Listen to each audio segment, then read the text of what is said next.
Let's take a look at the lane assignments here inside the Salt Palace. Lane 1, Cully Wilson, and lane 5, Holly Henderson. In lane 9, Alyssa Christian.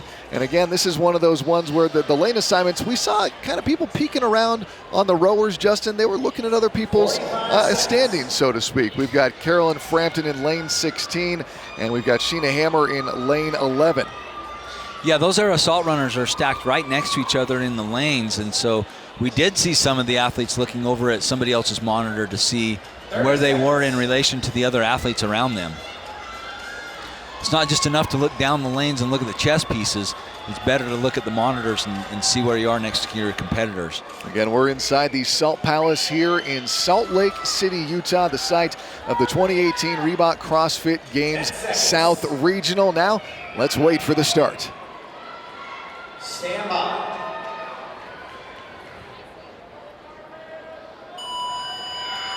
The women's individual competition is underway here at the South Regional. It's our individual event number 1. Yeah, this event is going to come down to the run. These athletes know that they're in for a long one.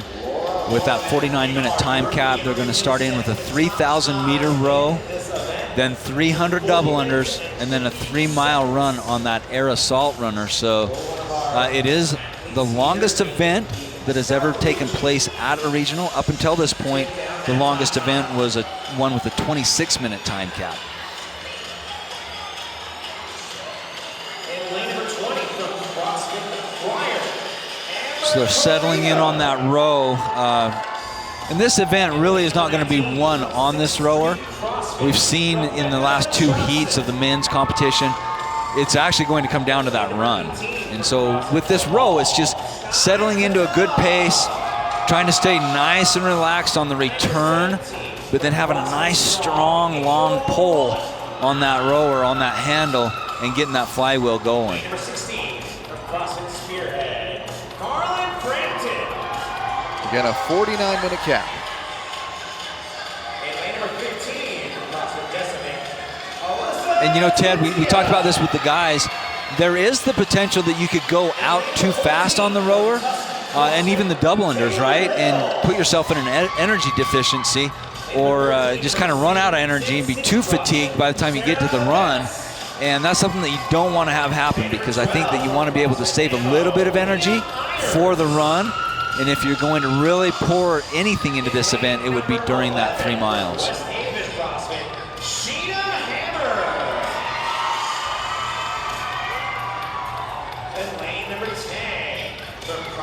Park City, Chelsea Cortado.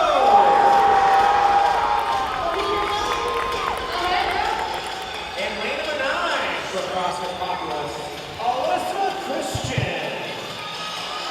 And lane number 8. You know, we're seeing the athletes. Nobody looks like they're really killing themselves at it yet. They, like I said, they're all very aware that the run is coming, it seems like. Oh yeah, for sure, and they've practiced this event. In fact, I dare say many of them have practiced this event several times. And so the nice thing about the rower is it has a monitor, right? And on that monitor, it will tell you your pace. Well, there you see it. So 2 minutes and 11 seconds to row 500 meters, and you can do the math on that. But if you're an athlete that has practiced this event, you know exactly where you need to be on that rower. Hey, I need to row between 2 minutes and 2 minutes and 10 seconds, and that will be my time by the time I get off the rower. That's where I want to be. So they've all got a pace that they know where they need to be. Their coaches talk to them about that pace, and that's where they feel comfortable. That's where they know, hey, I'm not pushing it too hard, but yet I'm getting a good time on the row portion of this event. So they'll watch that monitor closely.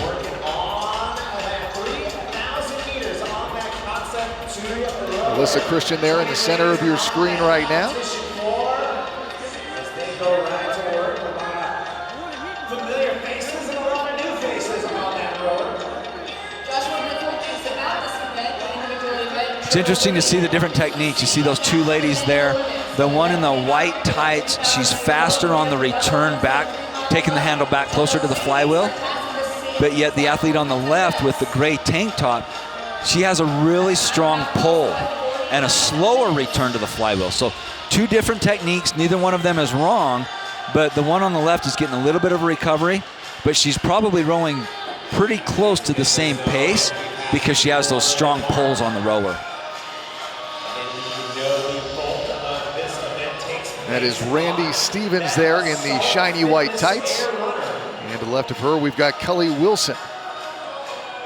The air runner, you thought the assault bike was bad. You thought that was torturous. They cooked up something real fun in their lab. They came out with that assault fitness air runner to test not only the physical, but the mental anguish of the 2018 Reebok CrossFit Games South Regional. Gonna look at Amber Carrillo right now. They're in lane number 20 in the white top. You know, before the were here on the competition floor, we weren't going to bring in treadmills. Oh no, no sir. So it allows us to test that element, kind of what we were talking about earlier, just a little bit different, right? It rewards that correct. All right, we're gonna go down now for a talk with our Event 1 winner from the men with Mike on the floor. Matt Morton, this is your third year at regionals and your first team win. So first of all, congratulations. You were telling me earlier, but that this was actually a lot easier than the conditions you tested this in training. What was the difference? I had a buddy that has air runner back home. It's just in a garage gym with no airflow. He told me to cut some fans off, but I wanted it to be as hard as possible. So I got in there in a 90-degree heat, shut the door, and went to work, and I felt like I couldn't breathe the entire time.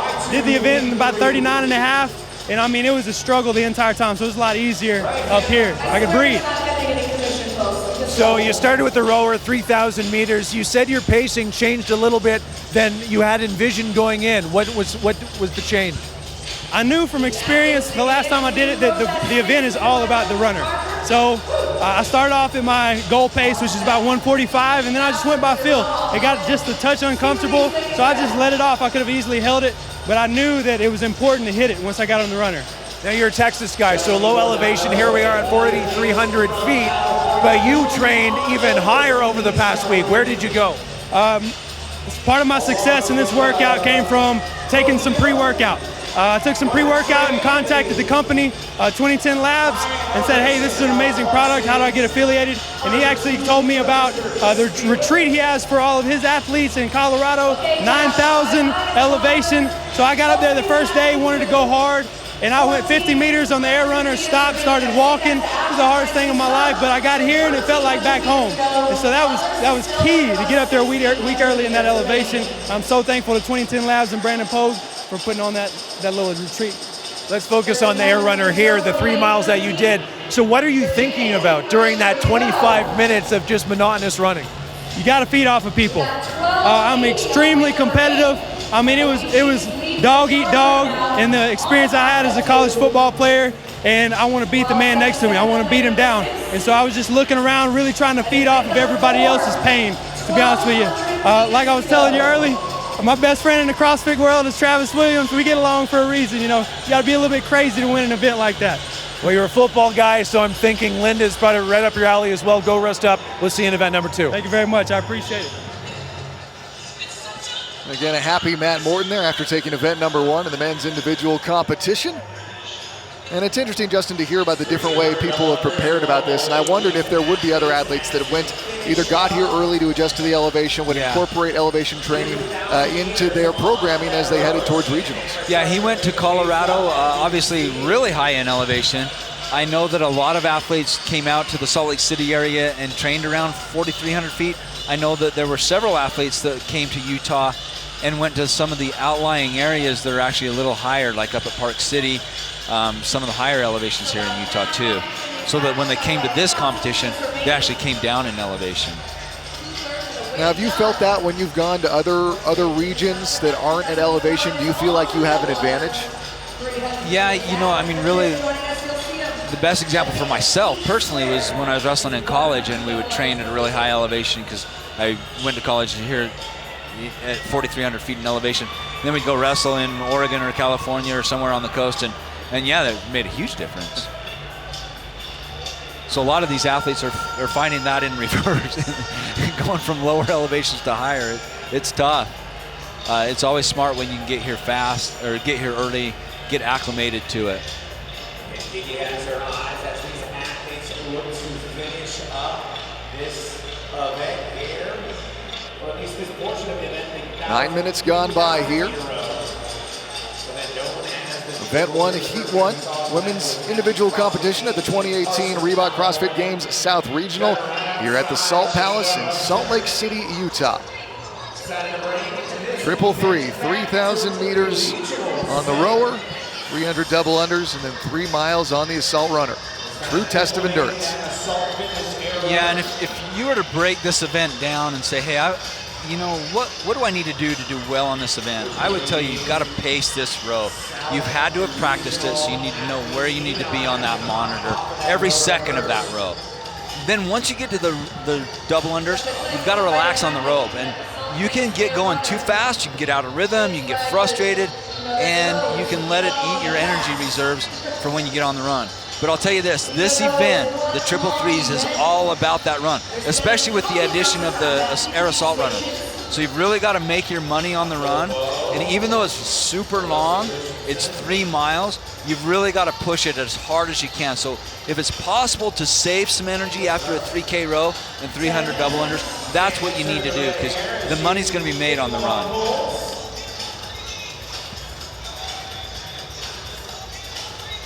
49-minute cap, over 10 minutes gone by now. You know, and Ted, we've talked about this competition, this regional. What we're trying to do is identify the 5 fittest females that are here in the South Regional and qualify them to potentially compete for the title of the world's fittest at the games. Well, if you're going to test fitness, you've got to do it, you know, over different time domains. You've got to use it with a variety of different exercises and let the athletes provide the intensity. But we know that fitness has several different components. You know, there's strength, there's endurance, there's stamina, speed, agility, coordination, balance. And all of these are going to be tested over the course of this weekend, so that by the time we get down to the 5 fittest athletes here at the South Regional, we know that they're the most well-rounded, they are the fittest. This first event, the triple threes, it's all about testing endurance. So yeah, this is a really long event, but we need to have those events in those different time domains to find and identify the fittest athletes that are here from the South Region. Movement on the competition before in a forward motion here. They've definitely been moving and grooving on these concept twos, but I'm sure they're going to be excited to get off and advance over to the double. So big, strong pulls. Maybe taking a little bit of time to relax and do a little bit of active recovery as you take that handle back to the catch. You see a lot of athletes doing that. It really is on the rower about the power of each pull, but also the length of pull. The longer the pull that you can have, then the better. That's why a lot of your Olympic rowers are well over 6 feet, all over 6 feet. That is Mary Lou Womack on the left of your screen.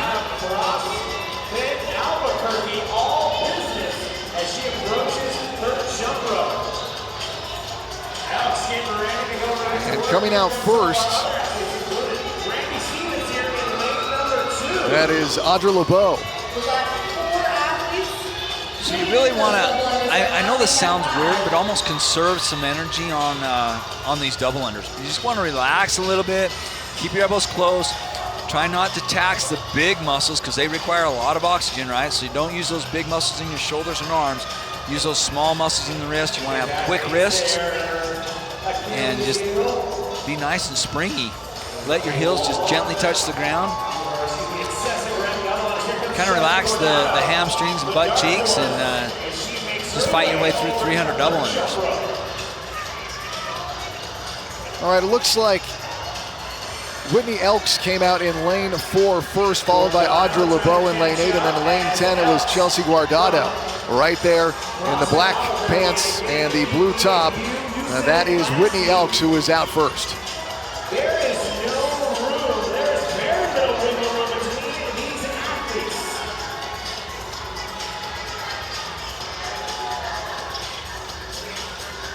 And you're not going to win this event on the double unders, but you can certainly mess things up dramatically on these double unders, especially if you get out of rhythm, you kind of mess up once, you kind of mess up twice, it gets in your head and you mess up a third time.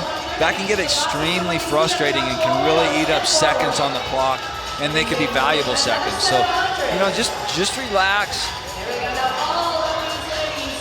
just stay consistent, get in a nice rhythm, nice cadence, keep the rope moving, and then get onto that air assault runner. 14 minutes gone by. Event 1, Heat 1 for the women's individual portion of the 2018 Reebok CrossFit Games South Regional. Again, in the middle of your screen there, that is Whitney Elks, CrossFit Albuquerque. In the Open, she was 467th worldwide, and out of the Southwest, she was 22nd.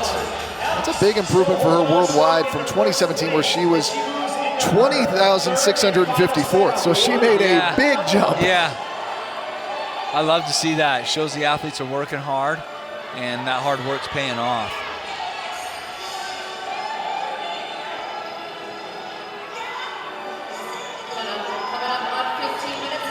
You haven't seen Whitney stop very many times. She has stopped to go to the next section on the mat, on the competition floor, but she hasn't really broken it up very much.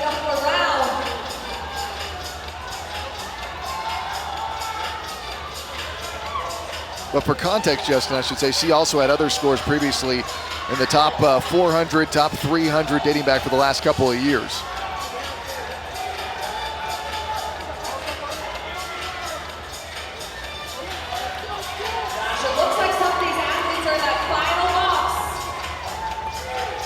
Lane 7 there in the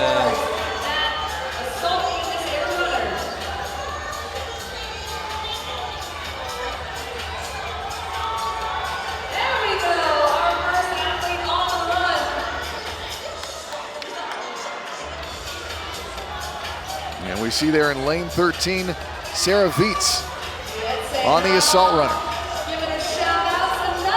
She makes it out there first, and coming in second is Taylor Hill in lane 14. And we also see in lane 4, Whitney Elks. And then in lane 6, it's Amanda Garces.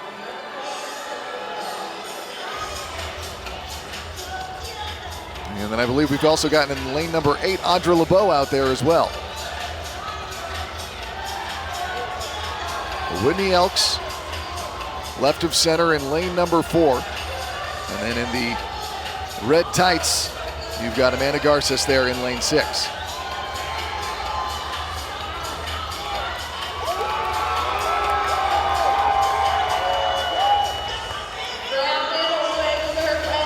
You know, Mike, our sideline reporter, talked about earlier, this run really, especially on this air assault runner, because it's going to reward you if you have really good running form. It's going to punish you if you have terrible running form.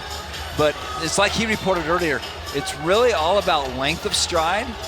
It's about foot position, because you don't want that foot to land too far out in front of you. You want it to land and touch that runner almost underneath your body, underneath your center of gravity.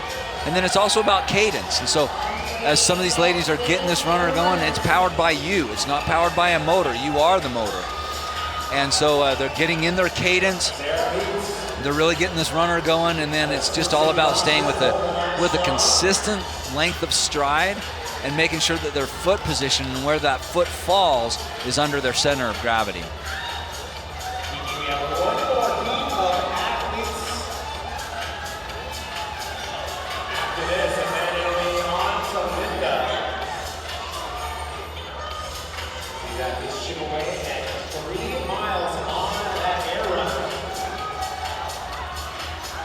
Sheena Hammer in the pink trunks on your right.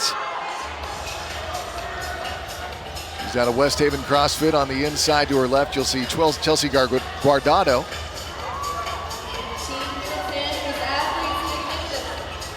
So let's hear a little bit more from Mike down on the floor about Sheena Hammer. I ran into Sheena and her daughter Skylie in the hotel pool last night. Sheena, a Utah product, is the matriarch of an athletic family. Not only is she competing this weekend, 8-year-old Skylie has a state gymnastics meet, and her 11-year-old son Jagger is playing in a 7-on-7 football tournament this weekend. And look for Sheena to do well in this event, as she has a very strong running form. So when I talked to her last night, she was concerned about the row, just trying to manage as much as she could and trying to make up some time here on the 3-mile run. So, you know, we've got athletes from all different walks of life. It's interesting to see because these aren't your professional athletes, at least not very many of them, that can dedicate their entire lives, their schedules to training around the clock. You know, these are ladies that have children, have jobs, have careers, but yet they still have to find the time to train and maintain elite fitness. So this is pretty cool to see. You know, I know a lot of ladies that will wake up really, really early in the morning so they can train before their kids get up, because they've got to get the kids off to school and then they've got to get off to their own job and their own careers. Well, it's funny that Mike saw her with her daughter last night at the hotel, because I saw her walking around the Salt Palace yesterday with her daughter as well. So it's a family affair. Yeah. Coming up on the 20-minute mark here. From left to right there on your screen, you see Sarah Viets, Taylor Hill, Elisa Tisha, and then Carolyn Frampton over there in the pink trunks. Event 1, Heat 1. Triple 3. They've rowed 3,000 meters. They've done 300 double unders, and now they're onto a 3-mile run on the assault runner.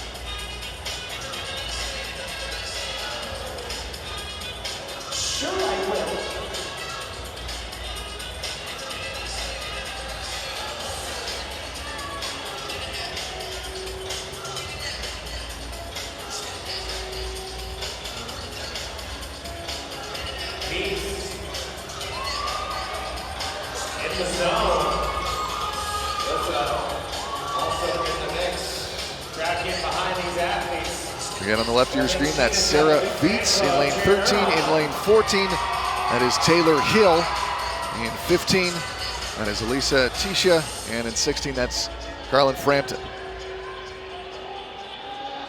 Chelsea Bordado picking the base up as Elks advances her chest piece into that next round, approaching that 1-mile marker.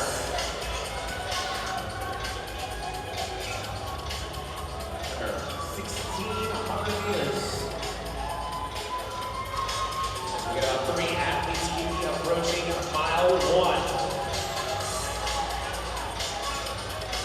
40-50. The event record set in the European region.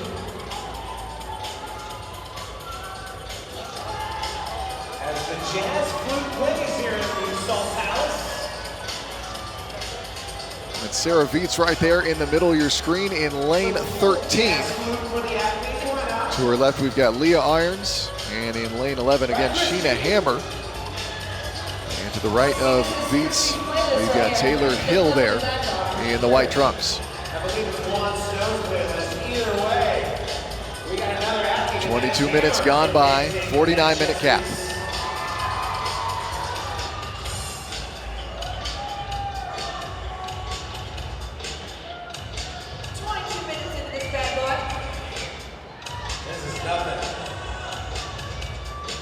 He said a lot of things going into just running. You just can't hop on that bad boy and go for broke. A lot of technique involved. Can't heel strike, gotta keep those feet underneath your hips. Breathing's involved as well. Of course, it doesn't help them be breathing in. You see Whitney Elks there, formerly known as Whitney Capalucci. In fact, she qualified for the 2016 Reebok CrossFit Games. So she's a high-level individual competitor. She took last year off. She's a medical student. She's still in medical school. So she took a year off to get into the rhythm of being in medical school. But watch for Whitney to do really, really well. She has been to the games before. She has competed there. And right now she's running it around 9 minutes and 51 seconds per mile average. And you know, she's an experienced competitor. I trust that she has probably broken this down, this event, probably done it 2 or 3 different times at home before she got here, and knows exactly her split times. I'm sure she knows where she needs to be on that monitor, and is probably watching it really closely. Bobby Rodriguez in 5th place with 80 points. Brandon Luckett in 4th place with 85 points. And then your top 3 male athletes after event number 1. Sean Sweeney with 90 points. In 2nd place, Chance Ramos. Getting a look at the entirety of the field here. And in 1st place, in event 1, heat 1, that's our leader on the left. coming in right now with about a 9:40 mile pace right now. And that is Sarah Viets in lane 13. We'll see if she can maintain that pace over the course of 3 separate miles.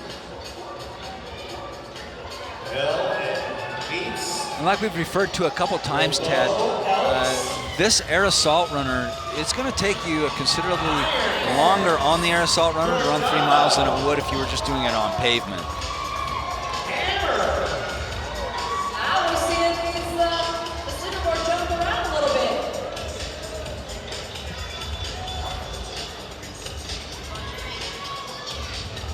When the athletes in the 2014 Reebok CrossFit Games did this event, triple threes, they did complete the run portion on pavement. So it'll be interesting to compare the times. You know, back then in 2014, the fastest lady was Kristen Holte at 36 minutes and 7 seconds. So I want to see how these athletes here at the South Regional compare to those times. In fact, the cool thing is we have 3 female athletes coming up in the next heat that actually competed in the 2014 Reebok CrossFit Games. And they did this event back then. And so not only will we be able to compare their times, but we'll be able to see if their fitness has increased over the last, since 2014. Brandon making her way to the next marker. All right, now we're getting the pace right now in terms of miles from lane 10 and 11 there on our screen. And Chelsea Guardado and Sheena Hammer, and both of them are running about a 9:30 pace. That's a little bit faster than what we saw from Sarah Viets, who was in the lead. So we'll be wanting to pay attention to these mile times as we get deeper into the run portion.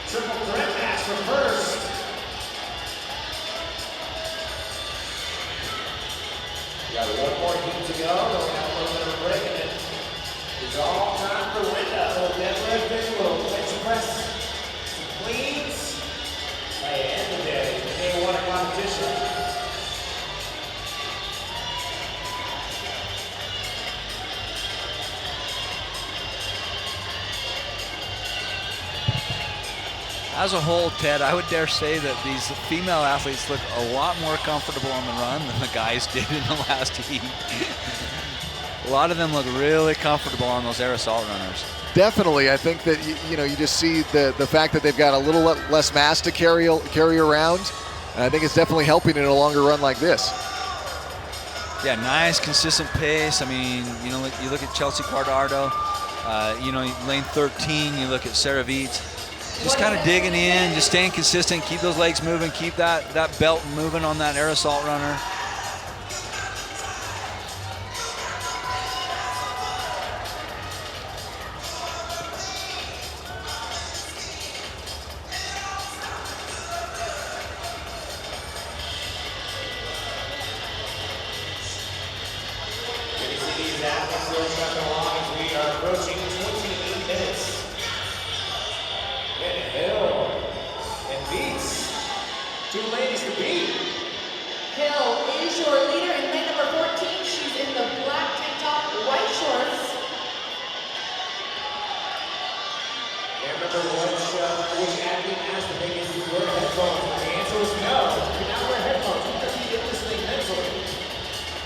On the left of your screen there with the pink trunks, that is Sheena Hammer, as 28 minutes have gone by.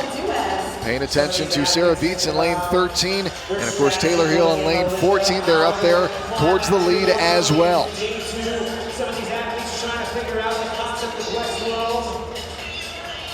We saw the guys, and several of them would look over to their competitors' monitor to see how fast they were running or to see how far they have gone and completed it on this 3-mile run. I haven't really seen any of the women do that yet. What we're hearing from the updated right now is that Taylor Hill in lane 14 is in the lead, Whitney Elks in lane 4 is in second, and then in lane 13 is Sarah Viets.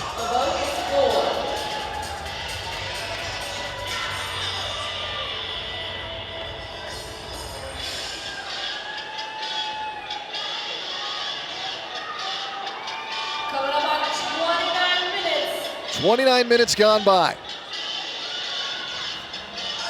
It's heat 1 of event 1 of the women's individual competition here at the 2018 Reebok CrossFit Games South Regional. The Salt Palace in Salt Lake City, Utah.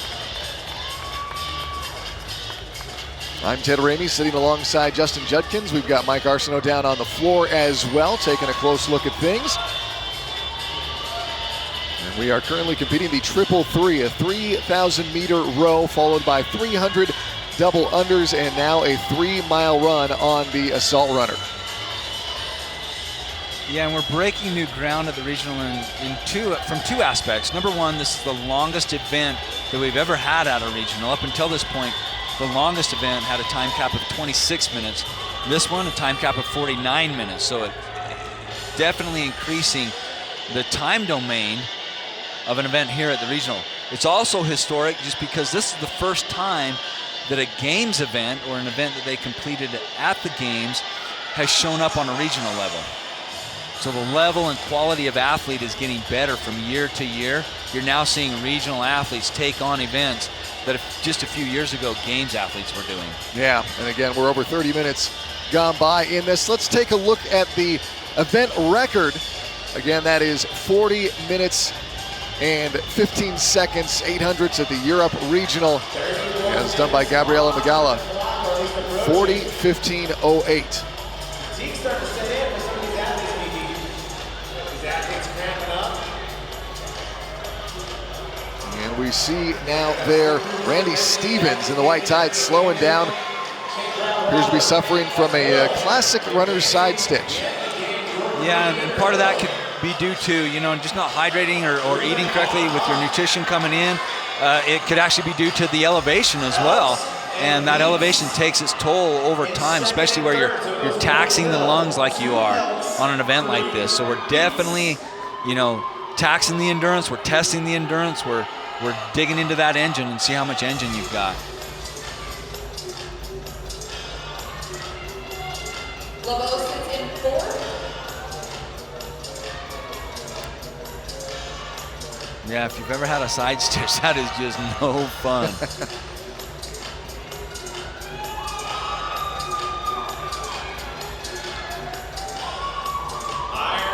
Again, taking a look at Whitney Elks in lane 4 right now. She is currently in second place.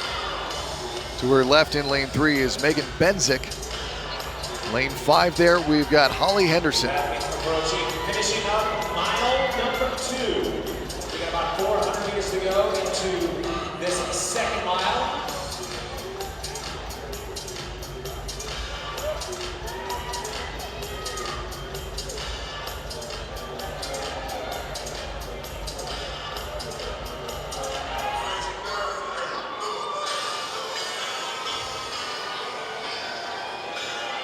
Again, taking a look at our leader there in lane 14, that is Taylor Hill. To her left, Sarah Viets. She's in 3rd right now.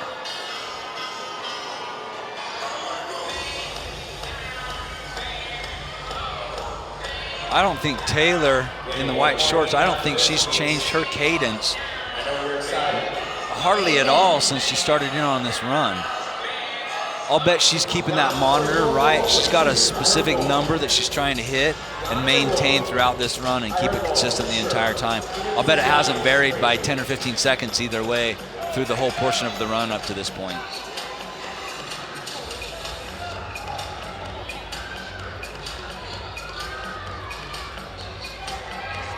Taylor Hill from Tusk CrossFit, your leader.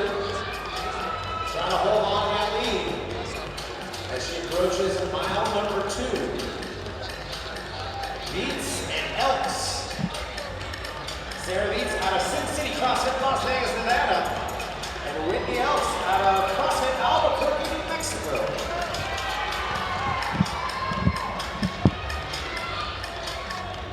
Just past the 33 minutes and 33 second mark.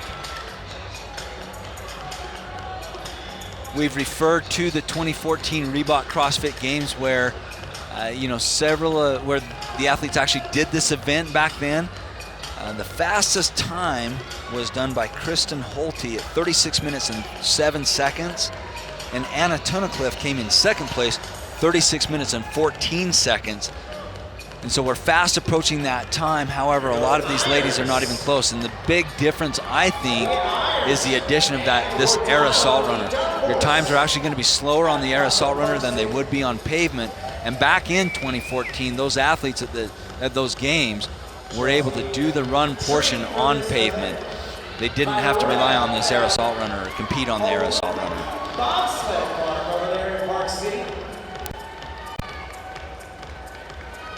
Taylor Hill from Tusk CrossFit, lane 14, looks to still be in the lead. This 3-mile run is a run right up a hill. Whitney Elks from CrossFit Albuquerque, lane number 4. You just see her at the bottom of your screen there in the navy tank top. Is in second place. Again, she qualified and competed at the 2016 Reebok CrossFit Games. Took last year off because she's now a medical student. Still being able to maintain a high level of fitness even during even the rigorous demands of medical school. There's a good shot of Whitney. Chase giving Audra and Mary Lewis comes up. Ooh, 2 goes up. Lane 2, Randy Stevens in the white shorts and the black tank top. She was taking a minute and actually walking. She looked like she was holding her side, like she had a side stitch or a cramp. But it looks like she's started running again, although still looks like she's in pain. So her pace, even though she's running, has slowed down dramatically from when she first started.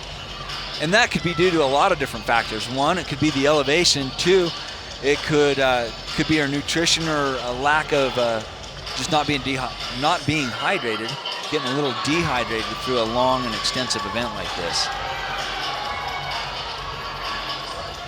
Just past the 36-minute mark, there is a 49-minute time cap. These athletes have already completed a 3,000-meter row. They've finished 300 double unders. Now they are in the middle of a 3-mile run on that air assault runner. Definitely nice to hear, especially at the 36-minute mark.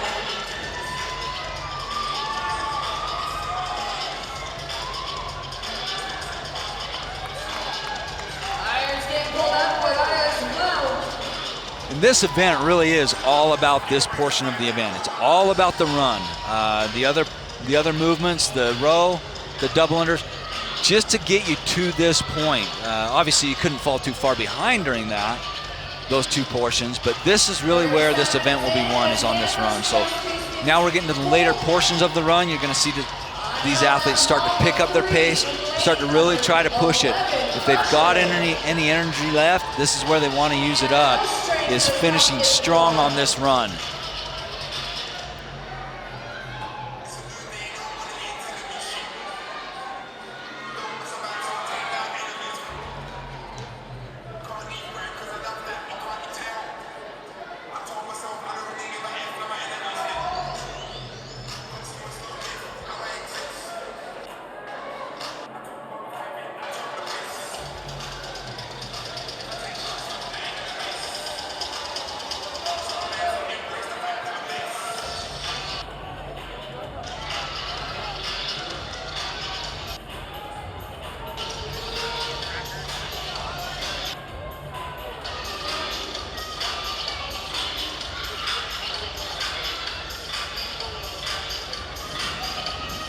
Right at the 38-minute mark, there's a 49-minute time cap in event number 1 for the ladies competition here at the South Regional for the 2018 Reebok CrossFit Games.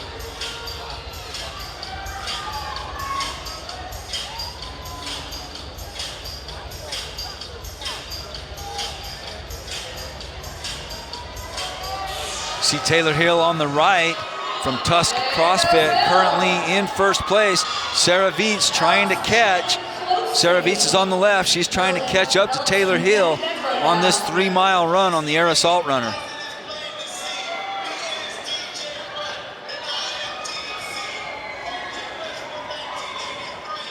So now it looks like we've got a tie there between Taylor Hill in 14th and again Whitney Elks in lane 4. And again, in case you are just joining us, when we get a look at those big pads they're moving, those are chest pieces that indicate when each 400 meters has gone by. 10 minutes remain here. Event 1, Heat 1 at the 2018 Reebok CrossFit Games South Regional. They are approaching their third and final mile. 1,600 meters to go. For some of these athletes, they have less than that. But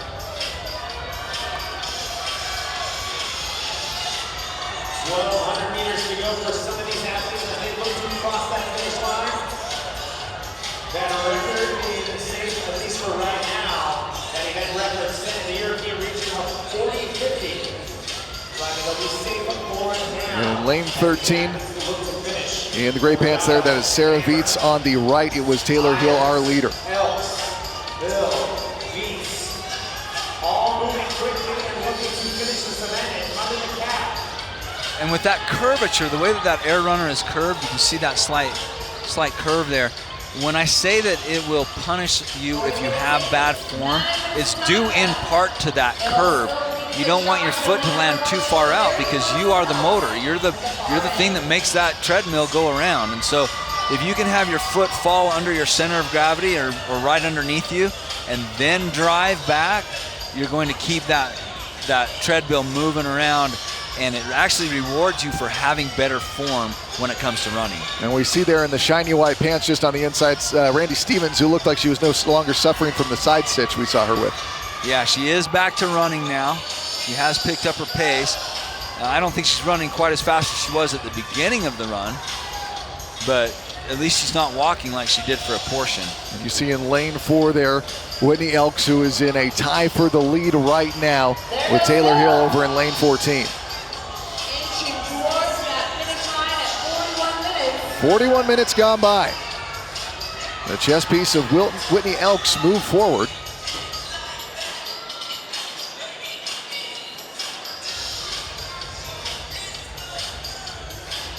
There you go. We're going to get real dramatic here real quick. We got 4 athletes with less than 800 meters to go. So we have 4 athletes with less than 800 meters to go. And now we're getting more of a crowd there in the 800 and under club. Yeah, and this is where you know that you're down, 800 meters or less. You've really got to pick up that pace and try to push it. The body's hurting, the legs are taxed, your lungs are burning, but you still got to dig in deep and finish strong, because just seconds could be the difference between you coming in 5th in event number 1 or 12th in event number 1, and you're way down on the leaderboard and you've dug yourself a hole that you've got to try to climb out of the rest of the competition. That's the last thing you want to have happen here. 42 gone by. In lane 14, Taylor Hill is in the lead. In lane 4, Whitney Elks is in 2nd place. In 3rd place, we've got Sarah Viets in lane 13.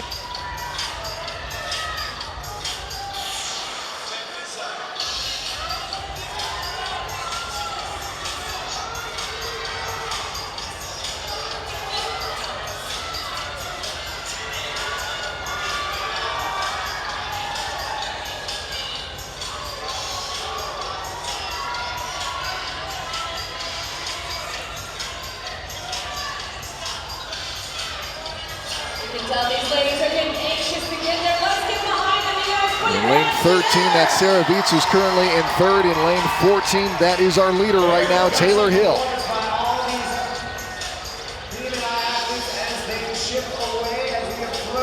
Yeah, and we talk about foot position, we talk about cadence, and Taylor Hill really has maintained that same cadence through the entire run, which is actually quite impressive. Her form hasn't broken down. You see some of those other ladies where you can tell that their form is breaking down. Their midline is taxed. Their breathing is labored. She's maintaining an upright posture. She's not hill striking or landing on her heel when she strides. Nice and relaxed. She looks like she's out for a run through the park.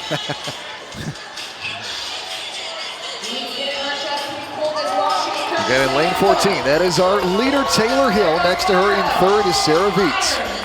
It looks like Sarah Viets now has actually dropped out of that 3rd place spot. She's been replaced in third by Amanda Garces.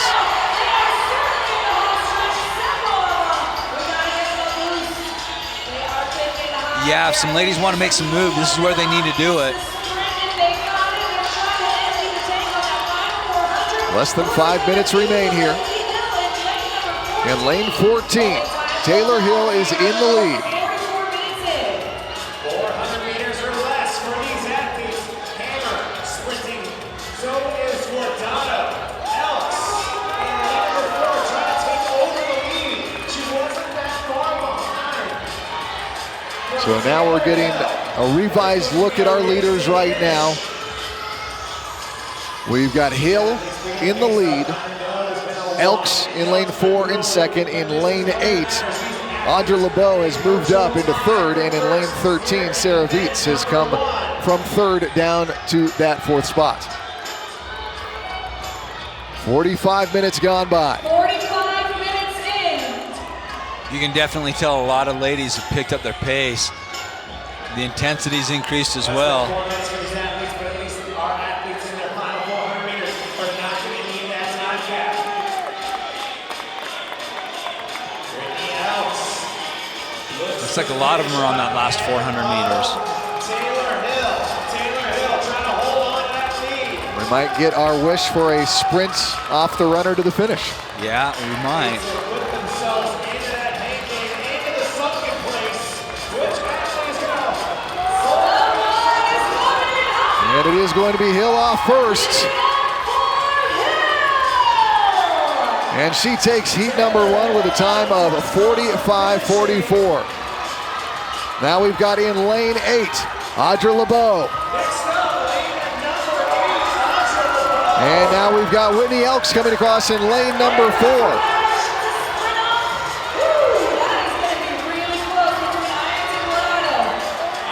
And then we've got Viets coming across in lane 13. a little bit ahead of Gordano. Gordano finishing 5th. Viets in 6th. Yeah, boy, those ladies were really running neck and neck with each other. And it looks like in 10 there, they said the Gardado snuck in as well. In 11, we're taking a look at Sheena Hammer right now.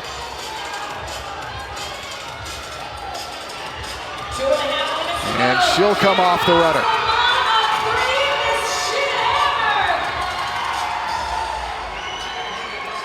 Sheena Hammer. And coming now, Amanda Garces in lane 6.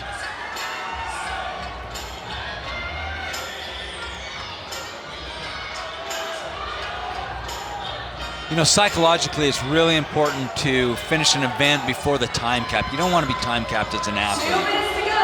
Especially event number 1 of the South Regional, right? You want to start your competition the right way, and the right way is finishing under the time cap, having that confidence, having that momentum to help springboard into the rest of the event, to help springboard you into the rest of the events.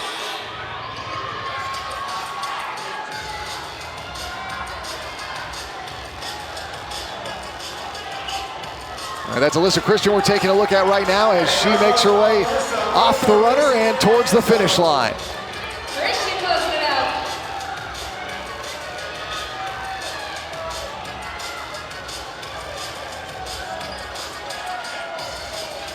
A minute 15 remains.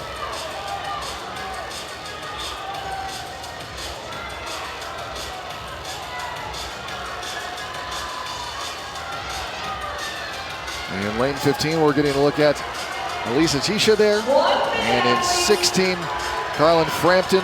17, April Bullock. We've got less than a minute now here. Event 1, Heat 1 for the women's individual competition at the 2018 South Regional. And that's going to be Megan Benzik making her way across the line.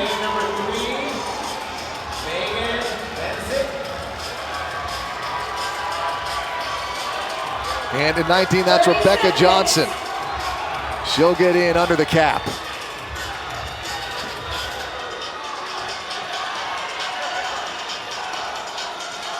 "20 seconds. 15 seconds, athletes. 10 seconds.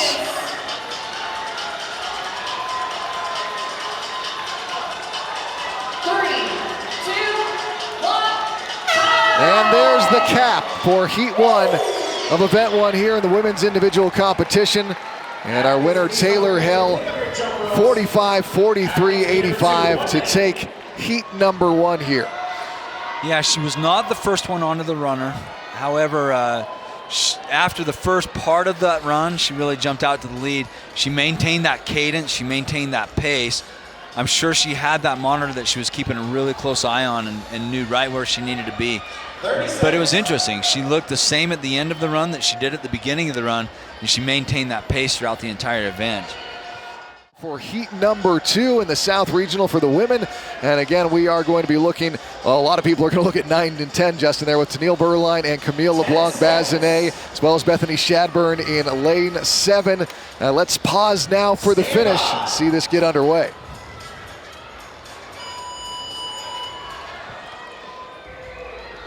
Heat 2 is underway. Event number 1, 2018 South Regional. I am so excited about this heat because, you know, we talked about this event being completed at the 2014 Reebok CrossFit Games. We have 3 ladies in this heat that did this event at those games, and I want to see how their fitness has improved over the last several years to see how they do it here today. So 3,000 meter row, that's what they're starting in on right now. Then they've got to complete 300 double unders where they're going to jump that rope. They're going to jump once, but the rope passes under their body twice, or around their body twice, and then it's a 3-mile run on the air assault runner. Some big names. Tennille Burline, you see on the left there, coming in as a heavy favorite. Unseeded Camille Leblanc-Bazinet last year. Bazinet just dominated this regional for a very long time, and then Tennille Burline came in and beat her at the regional, went on to place 6th at the games last year. So, and she also has more of an endurance type background, so this is one that plays well to her strengths. And part of the storyline with Camille Leblanc-Bazinet is that she's also coming back from a shoulder surgery. Yep. Yeah, and so I know that there are a lot of questions surrounding that surgery, or surrounding her recovery, I should say, and just how she's feeling right now. So we're going to get to find that out in short order. See Alexis Johnson to the right of Camille Leblanc-Bazinet, and then to the right of Johnson you see Colleen Foch, a former swimmer at Cal Berkeley. And she actually made the move from California out to Arizona in the past year, Justin, and now she's a part of this South Regional.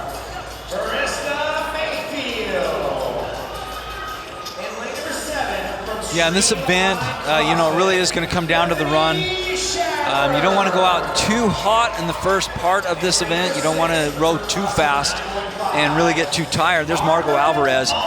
She's really the one that I think we need to watch. Back in 2014, she had the fastest time of all of the ladies here at the regional. I shouldn't say all the ladies, but of the other 2 ladies that did that event, she had the fastest time. She placed 8th at the 2014 Reebok CrossFit Games in the 333 event. She also has an endurance background too. I've joked about Margot Alvarez is that she's the devil on your shoulder after a great day of eating. You'll see her telling you to drink wine because she's an entrepreneur in the wine industry. Yeah, exactly. That's Bethany Chadbourne on the rower in front of us. Of course, burst onto the scene last year at the CrossFit Games, and just a very bright future ahead of her. 8 years of competitive gymnastics in her background, as well as, I believe, 3 years of bodybuilding. She's made the transition to CrossFit and is on her way to taking this sport by storm. Yeah, last year was the first year she qualified for the games. It was her rookie year, but she went in and placed 22nd as a rookie at the 2017 Reebok CrossFit Games. She's fun to watch. She has a fiery, I think as an athlete, has a fiery athletic personality. You know she's a competitor. She takes it seriously. She trains seriously. So it's fun to see her compete.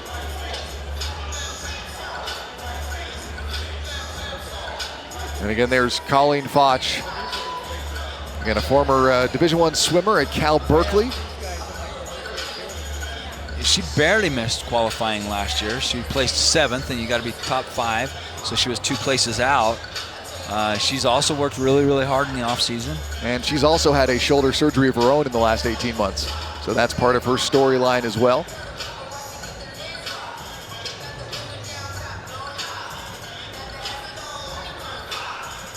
Let's throw it down to Mike on the floor, who has now has a chance to talk with our winner from heat number 1. Mike? Taylor Hill, that is one way to start off your regional career with a heat win so far in event number 1. We'll see how heat 2 does, and see if you're still on the top of the leaderboard after they finish. But how did that compare to your training run?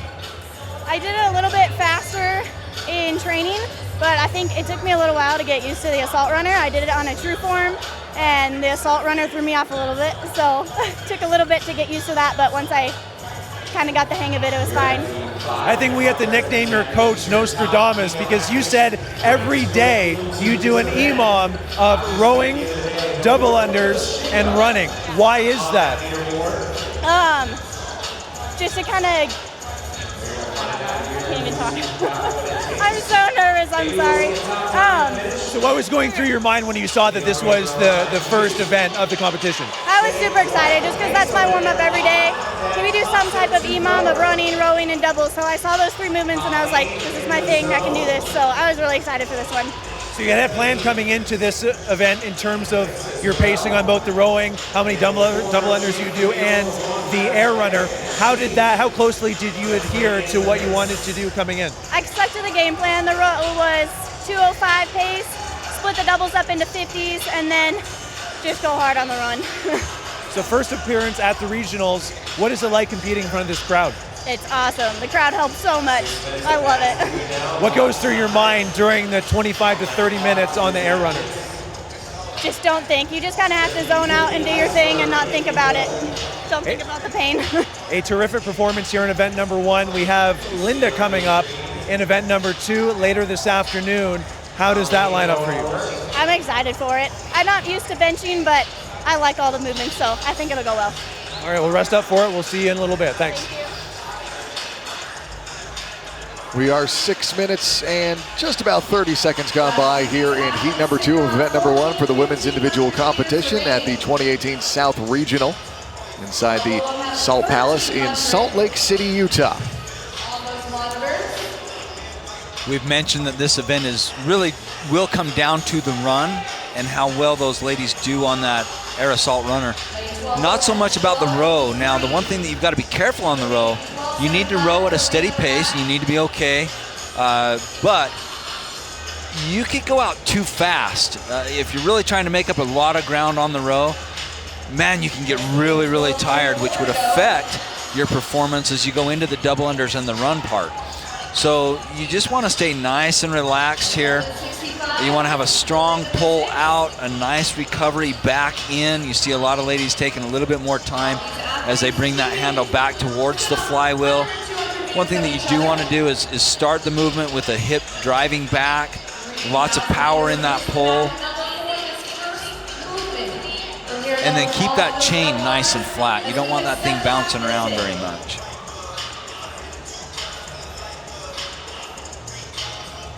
You see nice strong pulls, almost a little bit of pause to just do a little bit of active recovery right there. Johnson on the left and Foch on the right there.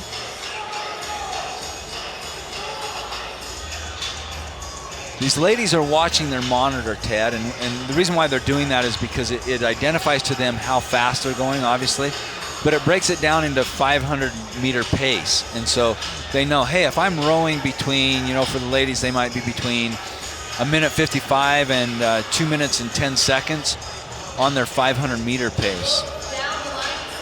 But that helps them keep their pace really consistent. Yeah, right there. 2 minutes and 4 seconds. This is Margot Alvarez, who's a college rower, an experienced competitor. So she's practiced this event probably, I dare say, several times. She knows where she needs to be on that pace, but looks like she's trying to stay right around 2 minutes and 5 seconds for every 500 meters.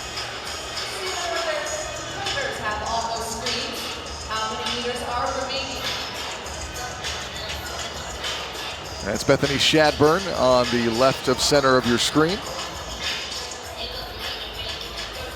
as we make our way to the 9-minute mark. 40 minutes remain.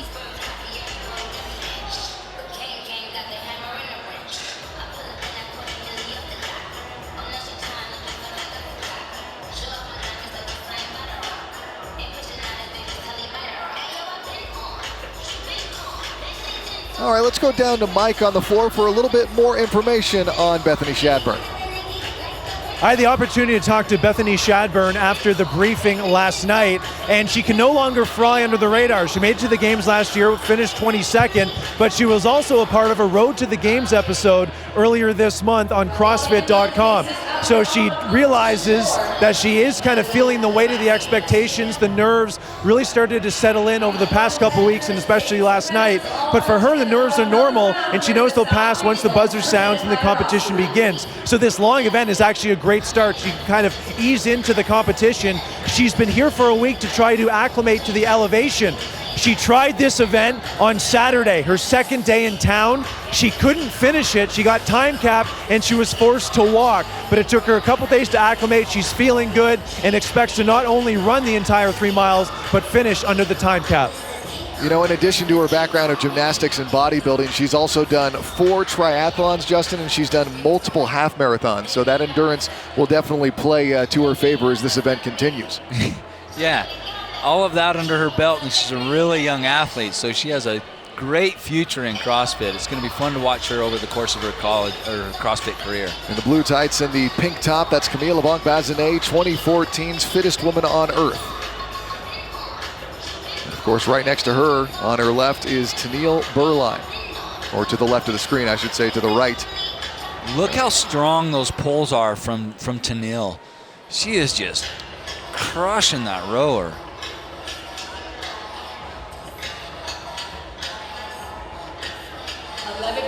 Camille on the right in the pink tank top has more of a measured pace, not so frantic. Camille at 2 minutes and 1 second on the 500-meter pace.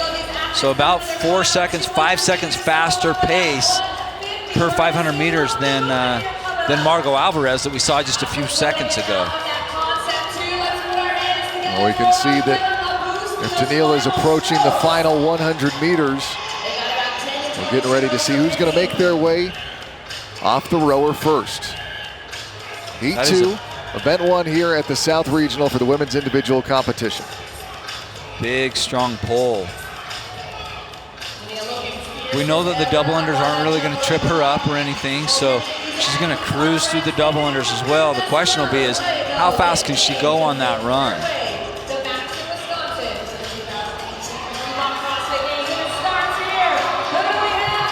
And we've got 2 competitors off. It is going to be Chloe Wilson and Colleen Foch, the first 2 out to the ropes, but here comes the whole gang. Now, Ted, this is interesting to me because I looked up the split times for the ladies that did this event at the 2014 Reebok CrossFit Games. A lot of them came off the rower at around 13 minutes and 56 seconds. And a lot of these ladies here in this heat today came off around the 12-minute mark. So a minute and a half to 2 minutes faster than the ladies did on the row back in 2014. There's Margot Alvarez on your screen there in the gray top and the black trunks. There's Colleen Foch there on the left, as well as Alexis Johnson. And you see in the pink top right now at the bottom of your screen, Camille Leblanc-Bazinet having a little trouble with those double unders.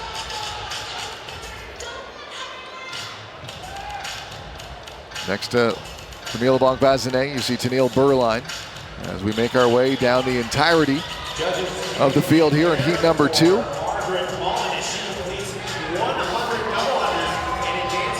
And I'll tell you this, Ted, I think Camille came off that rower right around the 12-minute mark.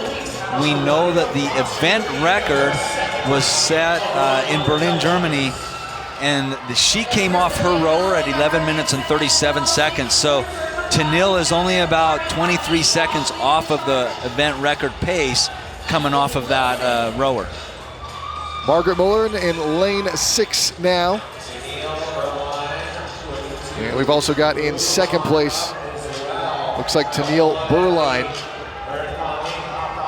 And there's Bethany Chadbourne on your left.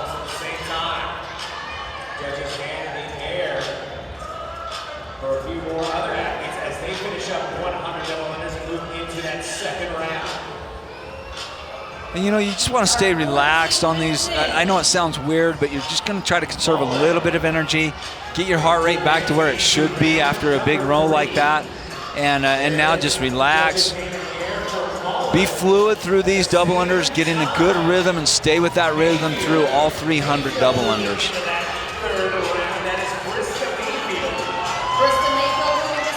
And we see now Krista Mayfield and Margaret Mullen in lanes 8 and 6 respectively, making their way to the front.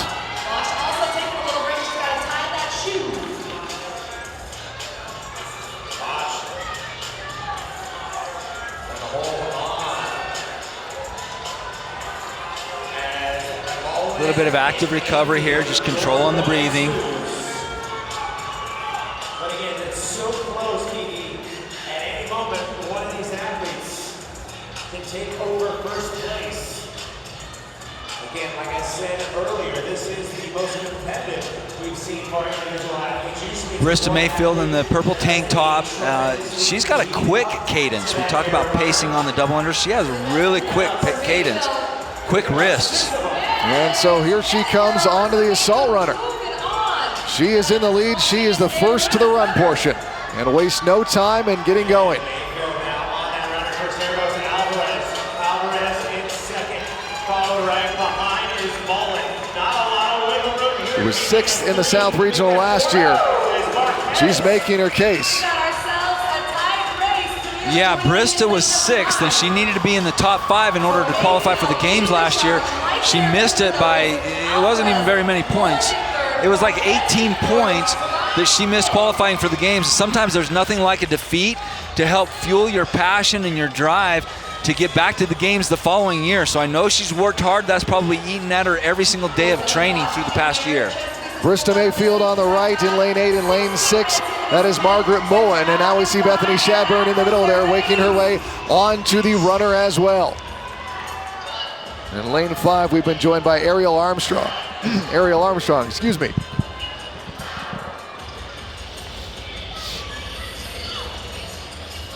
Now it's all about just settling into this run. We talked about the run being the most important part of this event. 3 miles on this air assault runner. You will see slower times on the air assault runner than you will on pavement. And so it's just settling in. It's just getting a good pace. They do have a monitor just like they did on the rower, so it's going to be easy to make sure that they stay consistent. But keep in mind, they are the motor that keeps that treadmill going on that air assault runner. In lane 17, you see Margot Alvarez. She was 2nd out onto the runner, so she is in 2nd right now. 17 minutes gone by. Where that mental and physical test takes place. Johnson starting things off as well. With Mullen, Mayfield. So many of these athletes. And we're going to see how much the treble that Camille Leblanc-Bazinet had on some of the double unders, if that ends up playing a factor. As she in the pink top there in lane 10 is now comfortably into her run. Next to her in lane 9 is Tennille Burline, and on the left side of your screen, that is Krista Mayfield. She is our leader right now, again on the left of your screen. And right now it looks like Tennille Burline in lane 9, she is currently in 4th place.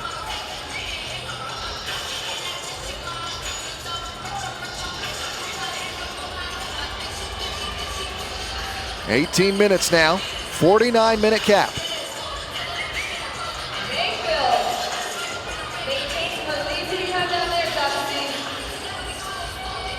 And so looks now, we've got Krista Mayfield in the lead, followed by Margot Alvarez in 2nd, and Annalisa Marquez in lane 2.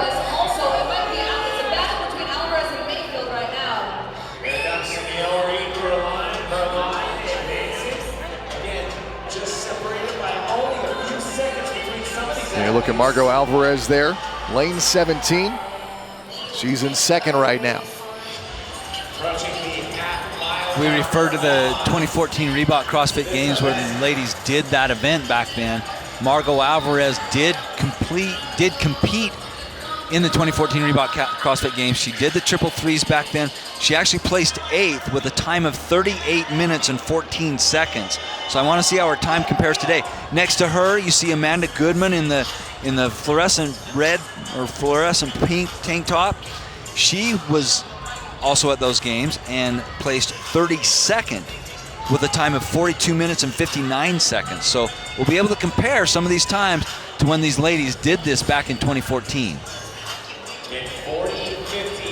That is now Camille Leblanc in lane 9. She's dropped out of the top 4, but in lane 8, we've still got Krista Mayfield in the lead. She's over there just left of center on your screen. Far left is Bethany Chadbourne. Again, lane 9, Camille Leblanc.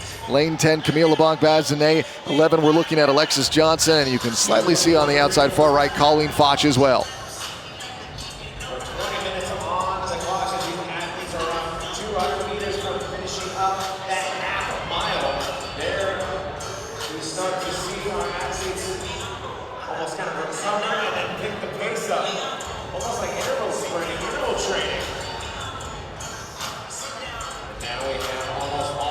Camille Leblanc, so impressive last year, Ted. You know, she came in, she won this regional. She beat Camille Leblanc-Bazinet, who's a former games champion. And then she went on to place 6th. She was the highest placing female athlete from the United States last year at the 2017 Reebok CrossFit Games. Not only that, but she has an endurance background. I think she's going to do well in this event where we are testing endurance. So she's fun to watch.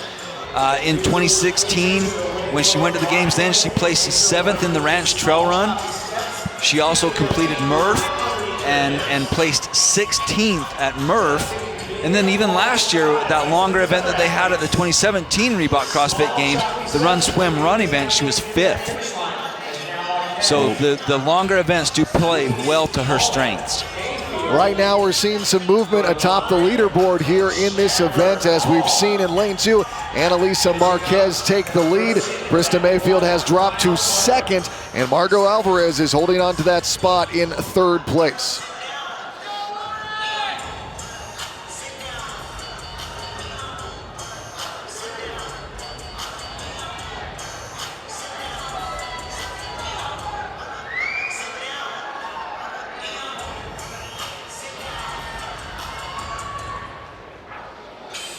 Annalisa Marquez in lane 2 there. Front and center, she is now in the lead. Justin, we've looked at comfortable pacing, and I would say this is right up there with as comfortable a look as we've seen. Yeah, she looks nice and relaxed. She's staying consistent with her cadence. We talked about that earlier and how important that is. She has good form on that runner.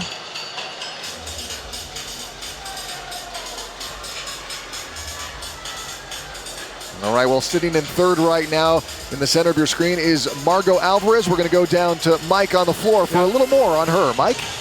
We've spoken all day about the elevation here in Salt Lake City, 4,300 feet above sea level, and when did athletes come into town to acclimate themselves? Margot Alvarez has been here for 3 weeks, so she should have 0 issues with the elevation. I spoke with her coach, Alex Cardenas, and he said they went back to basics this year in terms of preparation. Visualizing each event, walkthroughs and dry runs will hopefully eliminate mistakes they made last year. But guys, I can think of nothing worse than visualizing running 3 miles on an air runner. Well, I can think of one thing worse than visualizing it, and that's actually doing it. I'd much rather visualize a 3-mile run on the air assault runner. Again, Margot Alvarez, her pedigree speaks for itself and was one of the reasons we were so excited about just her being one of the many huge names in this women's field here at the South Regional, Justin. Yeah, I've been able to watch her over the course of her CrossFit career, and just a storied athlete, just a poised competitor, and just fun to watch. You know, she's a fierce competitor. She comes to win every event, and she's extremely well-rounded. You're going to see that play out also over the course of the next 3 days.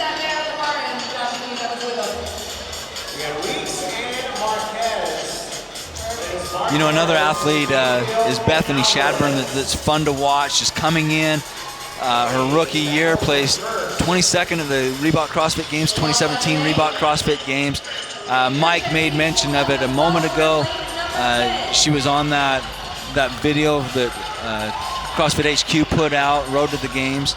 And man, it's just been impressive because she comes from a varied athletic background, but now she's found her niche when it comes to CrossFit. Yeah, she's got gymnastics, she's got bodybuilding, she's got triathlon, she's got half marathons, and now she's burst onto the scene here in the CrossFit world.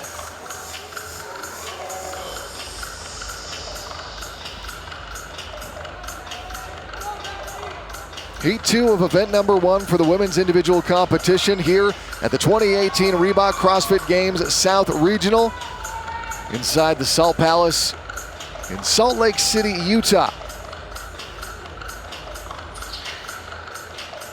And in lane 2 right there is Annalisa Marquez, who has tied for the lead right now with Krista Mayfield, who's over in lane 8. In lane 1, we're also getting a look there in the pink top, Rachel Campbell. 25 minutes gone by. We talked about Annalisa Marquez there in the red shirt, and just nice and consistent with her footfall. Keeping that where she foot strike is right underneath her center of gravity, right where you want it to be. She has really good form on the runner. She's keeping that treadmill moving, relaxing her breathing. I know a lot of these athletes they don't want to get too wrapped up in this run. They just want to kind of check out mentally, let the body do what it's used to doing, and just let the miles speak for themselves. Let the body speak for itself.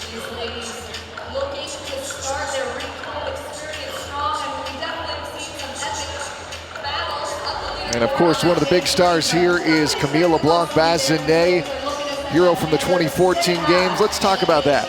Yeah, she won the 2014 Reebok CrossFit Games. She has dominated this regional every single year except for last year, when Tennille beat her. However, she's another athlete that's just fierce competitor. Obviously, you don't win the games by being a cream puff, right? So she has had shoulder surgery, and that's one question mark that I think a lot of people have is how has the recovery gone? And it's going to be fun to see how that recovery has played out over the course of the last year. She trains extremely hard. She trains at elevation. She lives in Colorado, so I don't think that the elevation is going to trip her up or anything like that. She's a very experienced competitor as well. You can tell, you know she's got a game plan for every single event this weekend. And Camille Leblanc-Bazinet, 2014 Fittest Woman on Earth.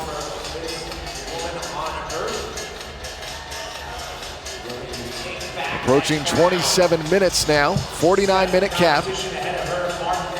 Triple three, we've watched them row 3,000 meters, do 300 double unders, and now they're on to the 3-mile run portion on the assault runner.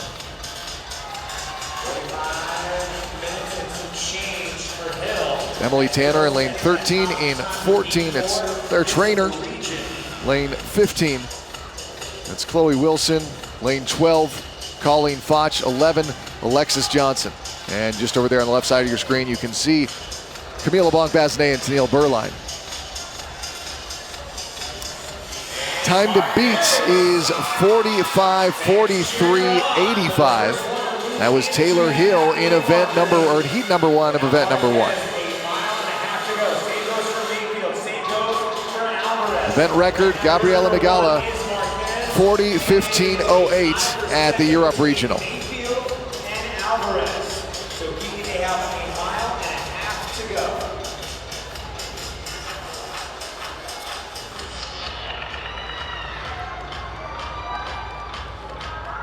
I don't think Annalisa Marquez's expression has changed at all throughout this run. She looks unconcerned, she looks relaxed, she looks confident. Not in pain. That's a good thing, right? Like if you're her coach, you're watching her, that puts a little bit of confidence into you. And again, she is in the lead right now, Annalisa Marquez. Lane 8 is where we find second place, Krista Mayfield, here in heat 2 of event number 1. And the time to beat is 45:43:85.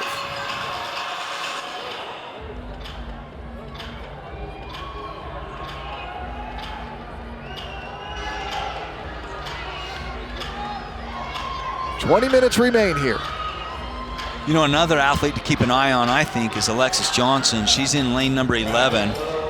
There she is in the white top, in the shorts. But she's an athlete that's actually done pretty well when it comes to some of the longer events. I looked back over, you know, some of the longer events that she has competed in. Last year, she was 37th in the run, swim, run event at the 2017 Reebok CrossFit Games. When they did Murph, she was 15th. So she did really well in Murph. And remember, that has 2-mile run in it. She was also 30th in the Ranch Trail Run back in 2016. So she's used to going with some of these longer events, and she's proven that she has an engine. She has an endurance capability. She's capable when it comes to the endurance events.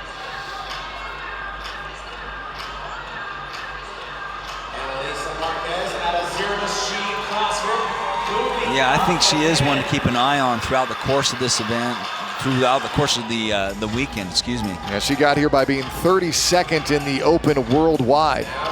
So an impressive performance very for impressive. her. Yeah. We're past the 30-minute mark now. 49-minute cap.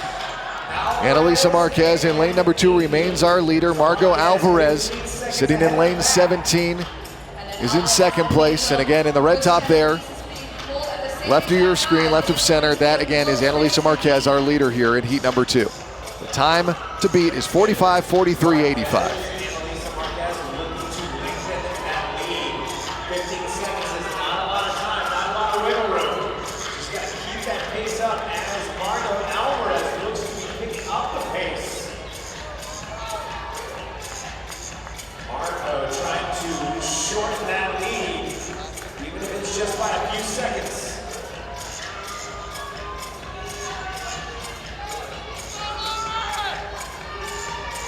Annalisa Marquez down towards the bottom of your screen in the red top in lane 2. She is our leader right now. And Annalisa Marquez. And we see rounding out the top 3, Krista Mayfield and Margot Alvarez.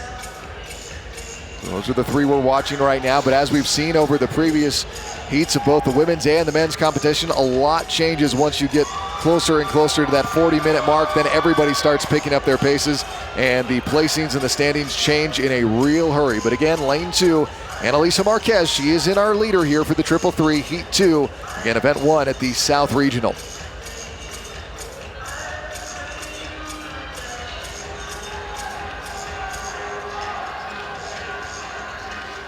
Krista Mayfield clocking in a 9:44 mile average time right now, and she's got about 1.25 miles left. Yeah, she was the first one to finish the double unders and get onto the runner, and she kept a pretty fast pace throughout. You know, earlier in some of the early men's heats, we saw guys come off get onto the rower, or excuse me, the runner first, but they had taxed all their energy and they really slowed down. Krista has not done that. She's been able to maintain that pace, even though she was the first one onto the runner. Yeah, she's fighting her way into second place here right now in this competition with 32:30 gone by. Even manages to smile a little bit. That's all right. That's good. I've seen that from a few competitors, smiling, kind of laughing during the midst of it. Yeah. More power to them. Heck yeah. And keep in mind, Krista placed 6th last year. She was out of the top 5 by only 18 points.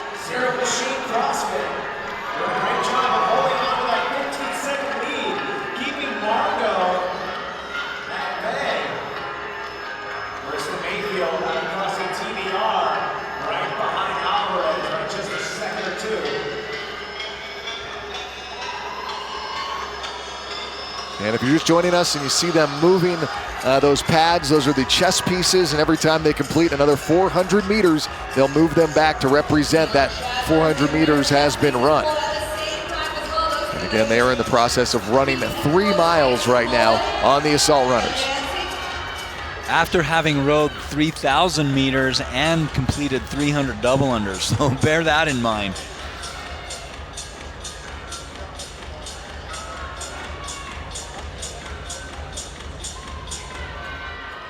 After a long, hard event like this, Ted, it's going to be really important that they take the time do the proper recovery and take those steps to be ready for the next event that's coming up today, but also they've got 4 other events over the course of the next 2 days. So 6 events total over the course of this regional weekend. All right, getting a look at the mile times right now. Looks like in lane 2, Annalisa Marquez is running a 9:45 mile, whereas Krista Mayfield in lane 8 is running a 9:44. So we'll see if Mayfield can reel in Annalisa Marquez as this continues. But as we alluded to, once we get closer to that 40-minute mark, things do start to change very quickly in terms of pacing. Yeah, when ladies see that, they're nearing the end of that 3-mile run, they really start to pour it on. Quicken their pace because they know that just seconds to separate them from another competitor could be a lot of placement points there at the end and move them way down on the leaderboard. We just saw the chest piece of Annalisa Marquez in lane 2 get moved forward. And now we see lane 8, Krista Mayfield's chest piece get moved forward as well. So Mayfield is hot on the heels of Marquez, who is our leader in lane 2 in the red top. 35 minutes have passed. 45 and some change is the top time of the week in the South region.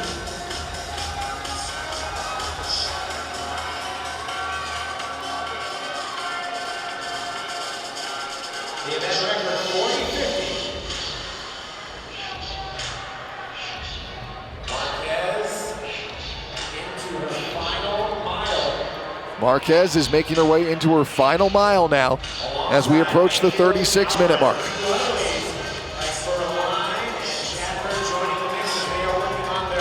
That's Marquez, our leader in lane number 2 with the red top.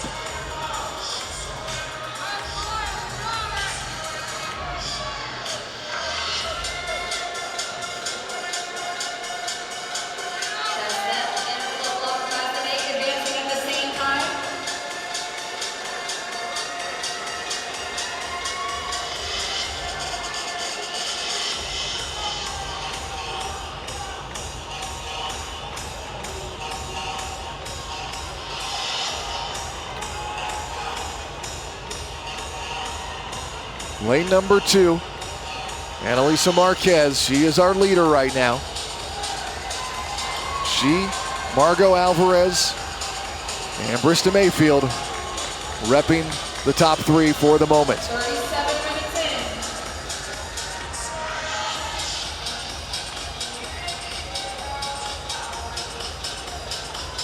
in. This is the live look at the action here at the 2018 Reebok CrossFit Games South Regional. Event 1 for the women's individual competition, the triple 3. This is heat number 2. And down there at the bottom of your screen in the red top, Annalisa Marquez is our leader. The time to beat is 45:43.85.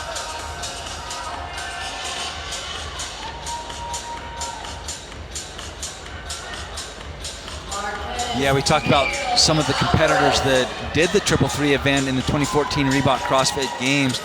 Margot Alvarez placed 8th in that event in 2014, and her time was 38 minutes and 14 seconds. We're only, 30 seconds away from that right now, and it doesn't look like she's close to completing this event. And really that comes down to the runner, and therein lies the difference, right? When they did it in 2014, they were on pavement. Now they're on the runner, and so Margot will not beat her own time that she set back in 2014. Approaching the 40-minute mark. Athletes looking very close into beating that top time set by Hill of 45 some change. Her line, Shad, all shipping away in that final mile. But it is Annalisa Marquez, your leader. Lane number 2, red and black with her friends and family cheering on in that end zone. Can she hold on to that lead? Down there towards the far left on your screen in the red top, that is our leader, Annalisa Marquez. And then we've also got, looks like a tie for second right now between Margot Alvarez and Krista Mayfield. And after that, we've got Tennille Burline in fourth right now in lane number 9.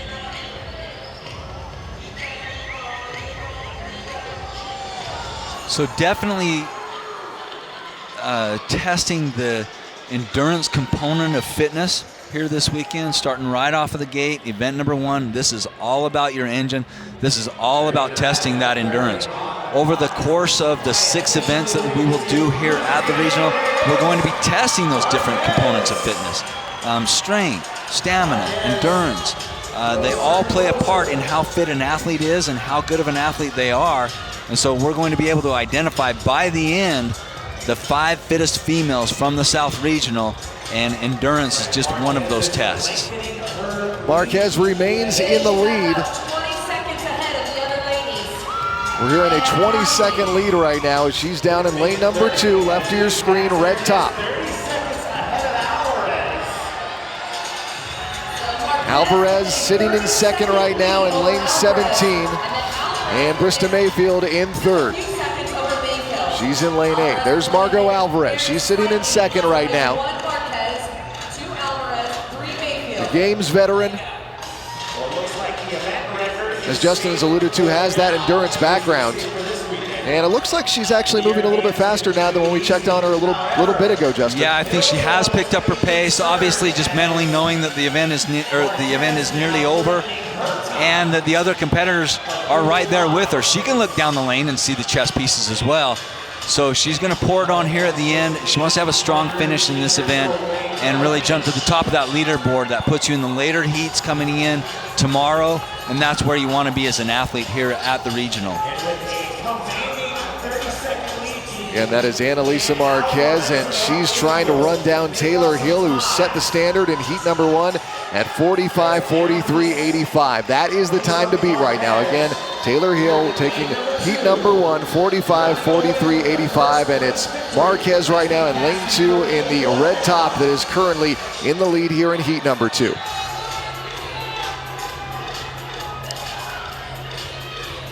Once they got about half a mile into this 3-mile run, I think that's really, Annalisa got into the lead early on in this run. I think she's maintained that lead the entire time.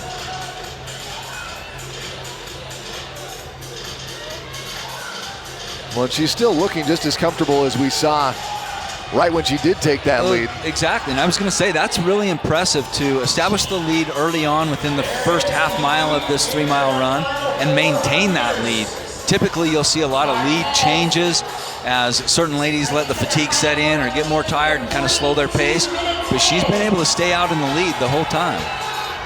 42 minutes gone by. Marquez remains our leader. The red top on the left of your screen.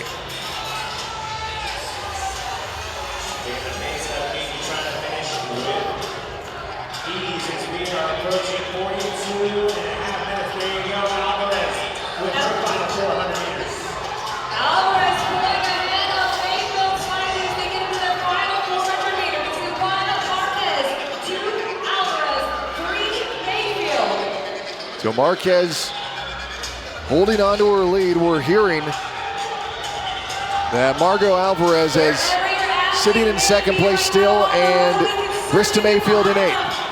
There's Margot Alvarez in lane 17 with the black trunks. These ladies are close enough to each other. We could have a foot race right down to the final finish mat.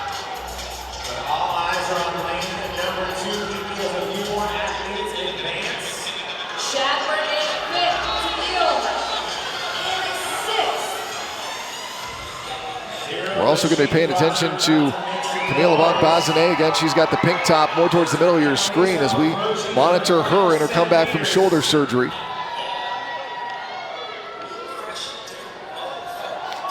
But right now, it is Marquez in 2, Alvarez in 17, and Mayfield in lane 8. And we'll be right up against it. Again, the time to beat is going to be 45:43.85. That's what Taylor Hill ran to take heat 1 of event 1, this 333 here at the 2018 South Regional. But that's the number that Marquez or whoever comes to take this will have to beat. And she is going to do it. Our event winner, wow. Marquez. Nicely done, very impressive. And we were right, this event really was won on that run. And that's because Annalisa Marquez jumped out to the lead within about a half a mile starting this run. Here comes Alvarez. And Alvarez, that puts her in second overall, as she's also ahead of the Heat 1 winning time of 45:43.08. And now it's Krista Mayfield. She'll beat that time as well.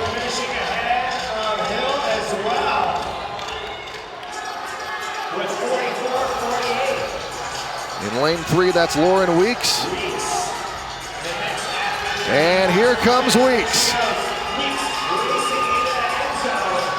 She'll cross under the mark as well. And here comes Chadbourne. So the leaderboard right now, the women's being completely rewritten by this heat right now. It really is. Because we're still under the time of 45:43.85. Yeah, we've got a lot of ladies finishing this event really close to each other. Tennille Reed now, Byrne now in. And down there in lane 20, Brittany Chestnut.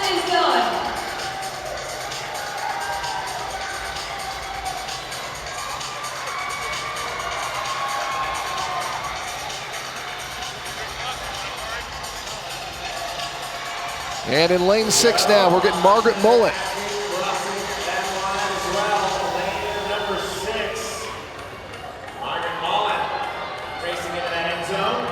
And here comes Camille Leblanc-Bazinet. Good for Camille.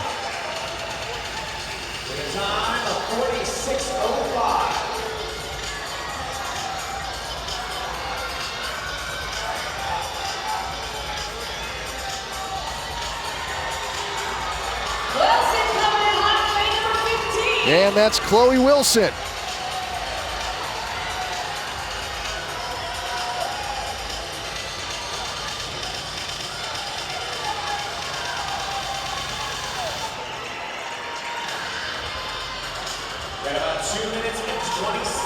Really fast times in this heat. Remember, we're coming up on that 49-minute cap here. Over 2 minutes remain. There's Colleen Foch on the left. Emily Tanner in lane 13, and in lane 14, it's Claire Traynor. And if you notice, Ted, Alexis Johnson is still back on that runner. She's in the white tank top with the blue shorts on the left. That's a games athlete, and she's finishing in the lower portion of this pack. And that's going to dig her a hole that she's going to have to climb out of over the course of the next couple days if she wants to return to the games. So this is hurting her chances right now in order to qualify for the games this year. That's Johnson on the left, Foch in the middle. And now coming down in lane 19, Marissa de los Santos.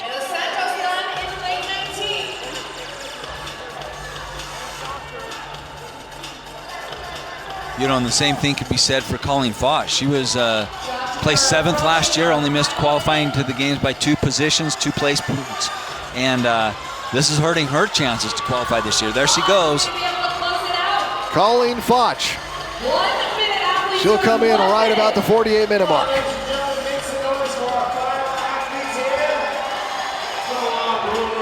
Less than a minute remains. And I talked about this in the last heat, but you really want to finish under that time cap if you're an athlete here at the regional. If anything, just to establish some momentum, just to gain some confidence heading into the rest of the competition. You don't want to have an event where you got time capped. 30 seconds remaining. 30 seconds.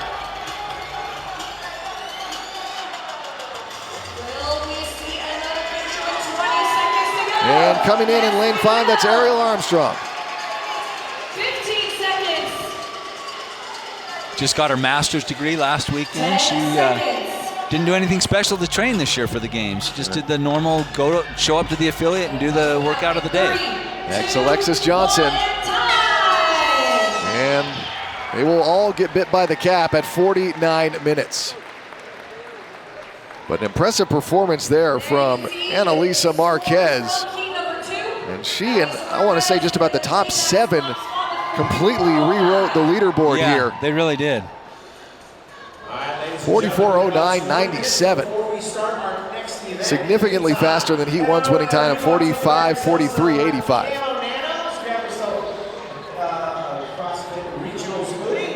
There's Margot Alvarez. She came in second. Yeah, she really did what she needed to do to set herself up well for qualifying again this year at the South Regional. Air assault. You want to try out one of these runners? Check out the Air Assault, or excuse me, the Assault Fitness booth. So, you know, Annalisa Marquez, we mentioned that this event was not going to be won on the rower, really wasn't even going to be won on the double unders, but here she is, she's in the red top, smooth through the double unders, relaxed, but it was really this run that helped jump her into the lead and helped her win event number 1 here at the South Regional. And once she got about a half mile into this run, she kept that pace really steady and consistent. She jumped to the lead and nobody caught her the rest of the 3 miles. All right, well, let's go down to the floor now with Mike. He's with our event winner, Annalisa Marquez. Annalisa, 100 points here on event number 1, a great way to start your competition. Why is a proper, consistent stride so important on the air runner? I mean, I think that's just my strength. I think it's really important, especially on that thing, to know what your pace is like and to hold it, because on those air runners, you can get caught going way too fast. So knowing your pace, consistent throughout that whole 3 miles is really key. And how important is focus while you're running too, to think of all those things, not going out too hard and making sure you have the proper stride length and cadence? It's super important. Like I said, you can get caught going way too fast. So I kind of put my blinders on and I focused on myself for the first mile and a half. And then from there, I kind of played the game to see where everybody else was and held my pace based on where they were. Did that pace change at all from what your plan was coming in once you saw for the last mile and a half the girls starting to maybe pick it up a little bit? I actually thought I was going to go a lot faster, so I think I kind of used that mentally for myself, saying, oh, this is a lot slower than I thought I needed to go, so you can do this, you can do this. So playing that positive mental game was a lot more important for me throughout that whole 3 miles. Looking ahead to event number 2, we have a lot of squat cleans on the way, and we just used the legs pretty significantly in both, well, all 3 implements, the row, the double unders, and the run. What do you do to make sure the legs are ready to go here in the next hour or 2? Definitely take care, get off your legs, do a little bit of stem, roll out, and just kind of mentally prepare. I think more than anything, I think we train for this kind of thing, so it's more mentally, can you push through what has yet to come. Go do that. We'll see you in event 2. Thank you.